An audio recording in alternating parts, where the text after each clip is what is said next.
we gather the information, then we give a report to the supervisor or the owner.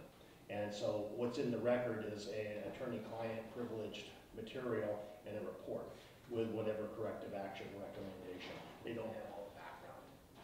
And oftentimes, these investigators I've given training, not in the pesticide way, but for the California Department of Public Health, Food Safety Branch.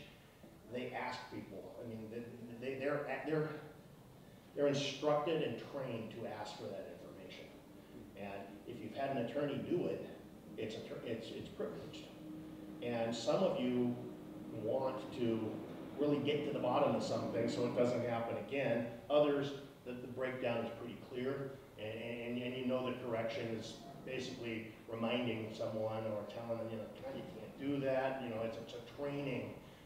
The solution is better training. But in others, you may have certain thing that's just, cadmium, as an example.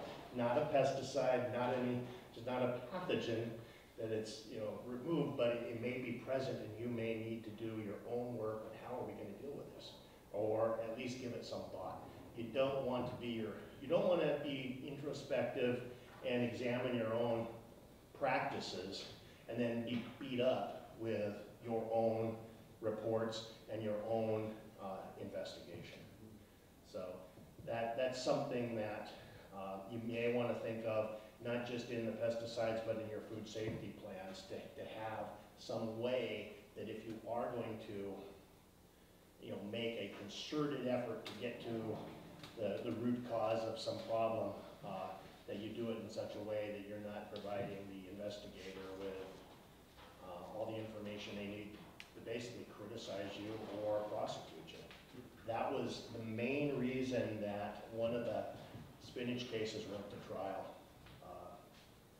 The two large companies involved had their corporate counsel, their on-staff general counsel do that. They didn't have their outside retained counsel.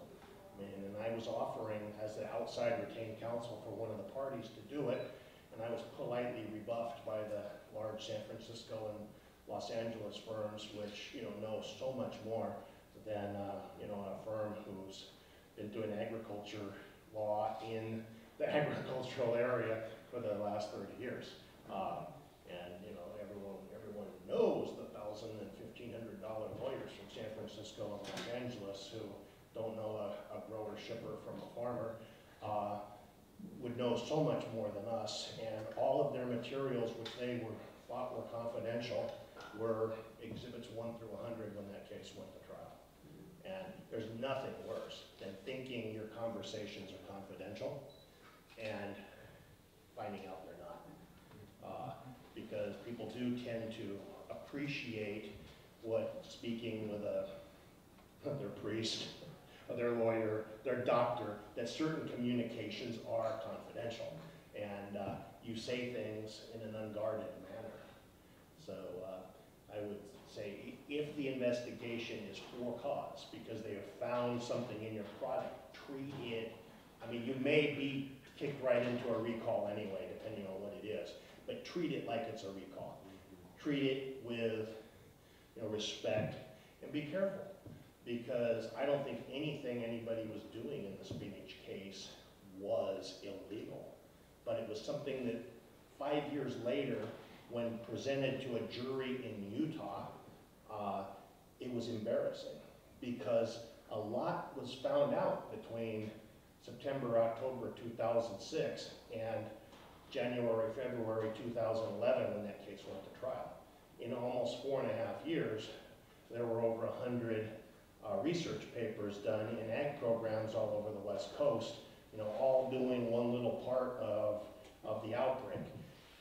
There were errors from day one in the outbreak report that were compounded then when people tried to follow up on it. We tried to get some of that stuff corrected early on. We got an amendment or an addendum to the report done, but really the initial outbreak reports, be they a pesticide doing it or the Food and Drug Branch, they're not writing it to really find out what caused this and the extent of the spread and what happened. What they're doing is they have a public health function at that time. They're trying to get their arms around the problem to make sure the minimum number of people that could be affected actually are affected by either a pesticide contamination in a product or a pathogenic one. So they do tend to, like the beef place, maybe Aaron knows more about it because he's the cattleman, but up in Petaluma, where they recall 2 years production because of like general filth in their facility. Most of the stuff is not going to sit frozen in a freezer for 2 years. I mean, some of it might, but I think it's overkill. But that's what they do. It's not just to punish you in the ag industry. The overkill is to try to get as arms around broad as they can to pull it back in. And there's that tension we play in in an investigation where we try to argue with them, and we try to come back with explanations of what we're doing is enough. They will take samples. I would usually ask you guys in either a pesticide for cause or a food safety to take your own samples too, but don't test them. Let's get their results back first, because we've had situations, not so much in pesticide because most of the labs are going to find the same thing, but in pathogen, you can sample here and here, and this one will come positive and this one will be negative. So the last thing you want is their negative test being confirmed with your positive test. It's better not to know, because if you then take your own sample and test it, you could have a reportable food registry case now, where not for what they're investigating, for now what you found on the food. So it's good to have a relationship with your labs where they can preserve that material as long as they need it. During the spinach case, we had some test stuff. There was an internal dialogue whether to test it or not, and I basically used my one thing when you fall back on, you can't keep up with a guy arguing because he has better credentials, or not better credentials, went to better law schools and charges more. I basically told the guy, that's fine, but I'll throw your ass out of the window if we test it, because we had thousands of tests that the companies took during the outbreak in 2006, and I didn't want them tested, because when you have that many samples, you're probably going to find E. coli. And it will have no relation to the strain involved, and I just did not want that evidence, or that evidence being used to beat us up. That it was not necessary. In that case, it was clear that these people had bags of salad that had E. coli positive in their refrigerator. We didn't need to say it wasn't from us. There would be no reason to maintain it. So on these, when I said don't test them right away, I got a couple of strange looks. It's better to find out what they have, if they have a positive test, before you then test to see if it confirms. And then what we're doing right now, I had our PCA person, who did the sampling for the food safety, actually videotape with the iPhone, or she used an iPad, the people taking the test, because they gloved up, they take a water sample, they leave the gloves on, then they take another one, and another one, using the same gloves, the same hand, the same little beaker to test. Well, the first one they tested was lagoon water from a dairy. It's like, good Lord. I mean, that is going to have everything in it. I mean, it's, anything those 1,000 cows shed are in that water. At at least with some of the advanced tests where they can find, dead E. coli cells too, and with labels. So we had that. You do need to ask, because some federal investigators, if you just pull out the camera, they will cite the code which says that you cannot film them. So you need to have if it's you need to be able to take the video so it doesn't see their face. That's what they're afraid of, and that was the purpose behind the rule. Is not necessarily these people's police powers derived from the same authority that an FBI agent has. And I can understand why undercover FBI or an FBI investigator doesn't want his picture taken. But when you're talking about, I'm just pulling out a name, Nicole Nguyen, who does a lot of investigations around here, and some of you may know, everyone knows she's an investigator for the FDA out of Alameda. And, you know her by name. But you do want to be respectful of that, and it's good to have it, because it doesn't necessarily change the way an investigation will go. But when, in this case, they came back with their initial study showed 5 hits positive for E. coli, along these perimeter roads, we said no, really, it's 1 hit, and that's a concern. Being on an adjacent farm, they were using flood irrigation, the dairy in an almond field, or not field, an almond orchard, and it was separated by 30 foot, a city road, a county road, and 30 more feet. So there was sufficient buffer, but it did show that there was E. coli around, and so then it's a lot easier talking with a regulatory agency when it's 1 hit with possible 4 cross-contaminations than thinking it's 5 positive E. coli hits right next to your farm. Then the debate not simply, but it becomes, do we need to increase our buffer? Is it a 400 foot instead of a 30 foot, because now we're aware that they use lagoon water and we were going 400 feet from where the actual dairy was. That's a much easier discussion to have with a regulator when you can show them that maybe what excited them so much wasn't the case. And so that's why I would say to do that. And if you have your own attorney instruct your person to do that, it brings it under the attorney-client privilege. These the films and whatever testing you need to do. You got like 15 minutes. All right, well, I better go.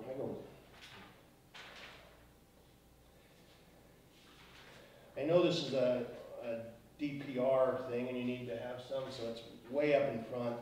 I was going through when I got to fill in, and just Googled DPR and what their latest were, and what really struck me as oh crap was this recent study linking pesticide exposure to autism, and as a practical matter, that could make methyl bromide look like a trivial thing. My predecessor, before I did this work, I was doing medical, and you're seeing the public health impact of 15 years ago, a similar report getting picked up on what was the forerunners of the internet, that autism may be caused by immunization. And now we have a public health issue because we have people that did not get polio shots and are getting polio. A disease that some in this room don't remember. I only remember seeing the people who, why does Billy have all these braces? Oh, when he was little, he got polio. What's polio? It's back. Whooping cough, people are dying from it. Measles is back. And you do not want the social, cultural backlash of you causing this I don't know whether it's an epidemic or just this massive increase in autism. Because, I mean, people seize on reasons. I was talking to Chris out here earlier about, you know, I was a soccer coach, and one of my players' dad was the head of a multi-discipline at UC Davis Med Center and UC Davis to try to figure out autism. And he was saying 15, 20 years ago, they're going to find it's something very common, that people in certain demographic groups use and don't use, because it's not an even increase in it. And at that time, they were looking at dry cleaning solution, because they were finding out that the mothers were working mothers. And you know, most people at home don't have their go around the house clothes dry clean, but some people who work and work in office settings do. And that was the demographic that was high at that time they were seeing. I don't know what caused them to look at the autism in a farm setting, but people will seize on this. And you know, Aaron and myself have been kind of familiar with the methylbromide because you know, it's very common around here, and the application is, you know, a lot of care is given to it.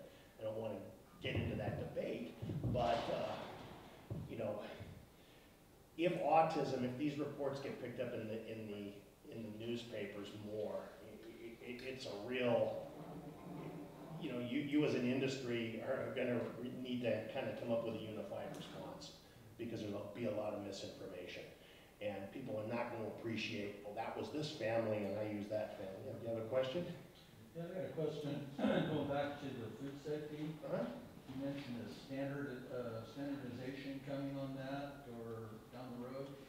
Standard in what way? In other words, food safety standards.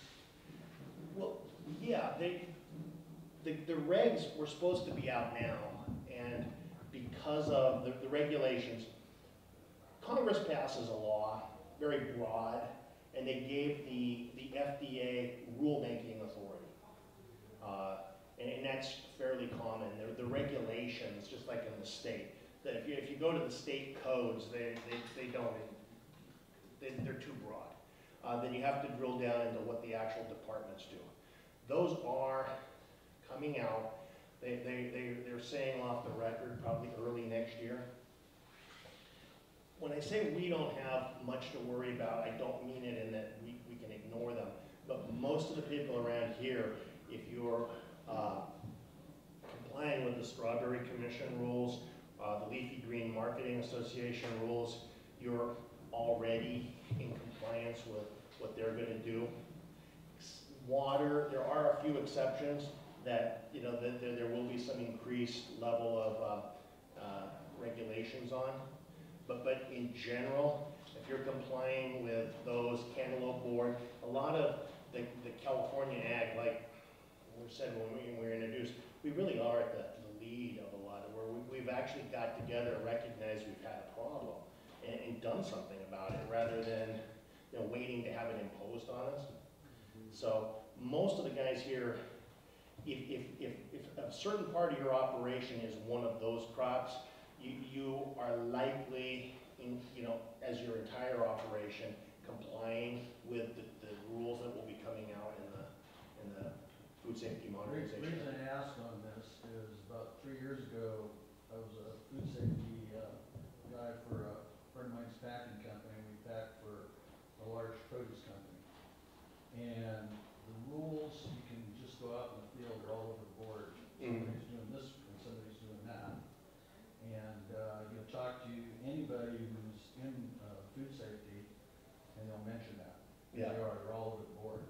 And then when we went down to Arizona, that was even worse down there, because I had a book on what the rules were, and I had an inspector come out, and he started getting on my crew people as far as what they're supposed to do. And I said, well, wait a minute, I don't see nothing like that in the book.